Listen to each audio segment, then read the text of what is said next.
alluded to this at the start of the show. It's pretty extraordinary. It is extraordinary. Residents in Melbourne's western suburbs are up in arms, and rightly so, because the Victorian Andrews government is preparing to store contaminated soil from the controversial West Gate Tunnel project in Wyndham, near homes.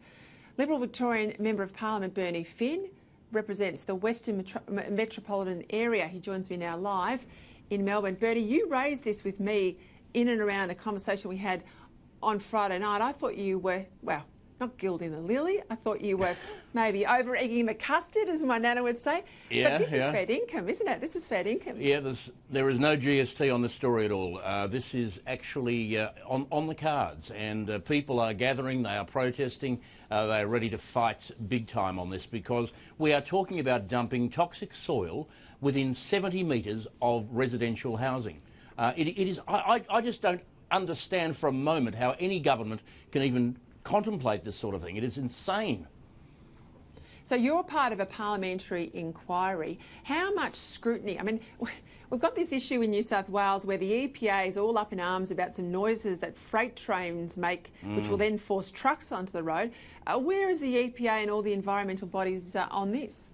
Well, the EPA has gone missing, as it always does. I don't even know why we bother having an EPA in Victoria. It just doesn't do anything at all. You know, these people have just been left in the lurch, and we just don't know what's going to happen next. Last week we had the Treasurer and the local member, Tim Pallas, saying, oh, it's only going to be a temporary thing, and then last night he's come out and said, oh, we mightn't do it at all. And then the federal Labor member has come out and she's outraged about the whole thing. So, the questions are just gathering momentum every day, and there's no answers from a government that doesn't seem to have a grasp on what the hell it's doing. Well, last night, Tim Pallas, who's the Treasurer in Victoria, he turned up to a public meeting, as I understand, in and around the Wyndham Community Activist Group. I'm going to get the name right.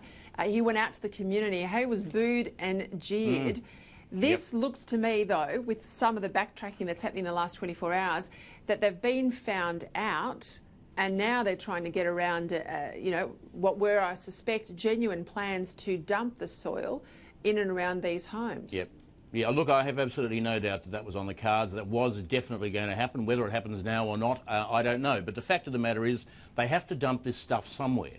And I don't want it in the western suburbs. You know, we are sick to death of being the dumping ground of Victoria. You know, enough. Put it somewhere else, and I'm not exactly sure where, but we don't want it in the west. We are just sick of having every nasty thing imaginable dumped on us from a very great height. It's just not on.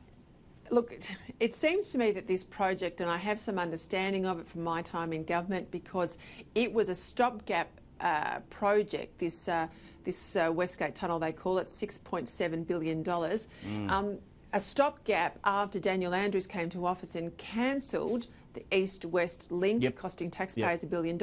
It seems to me you would know that you have got contaminated soil from the get-go, that you would have to have a contingency plans for it. But it feels like this project, Bernie, is being made up as they go along, that they sort of get this far along and then they start to then plan the next bit. It hasn't been thought through. Is that a fair assessment? I think a very fair assessment. Peter, I was chairman of the Economy and Infrastructure Committee of the Parliament in the last Parliament, and we investigated this project at length.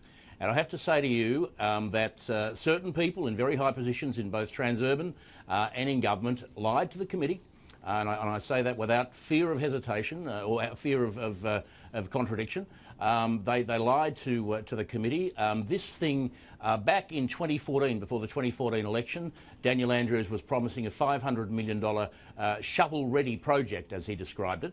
But at the same time as he was out talking about that, he was in fact negotiating with Transurban about the project that we have today.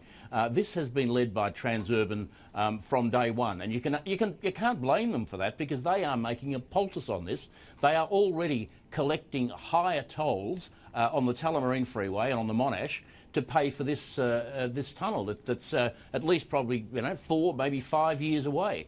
The whole thing is a money-making project from Transurban. They are the only winners, and the tragedy of this whole thing is that even when it's built, it's not going to solve the traffic debacle that faces people from the west every day. Yeah, look, and I've got to say, I'll leave it here though. I've got to say, having lived in Sydney for some time, coming back to Melbourne, Sydney-siders, you have got no traffic concerns compared to Melburnians. This place is basically a car park. I mean, it is really terrible. It's dreadful. The it is constraints. just dreadful. Just dreadful. Got to leave it there. Bernie Finn, thanks very much for your time. You stay across it. We'll stay across it as well. Thanks, Peter.